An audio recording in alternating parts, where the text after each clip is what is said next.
Görmek istedim seni son bir kere, vedalaşıp gidecektim maskere. Çıkmadın, benim için pencereye çıkmadın. Bir kez olsun gözlerime bakmadın.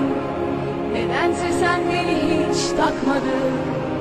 Fark etmez, o kız seni sevmese de fark etmez.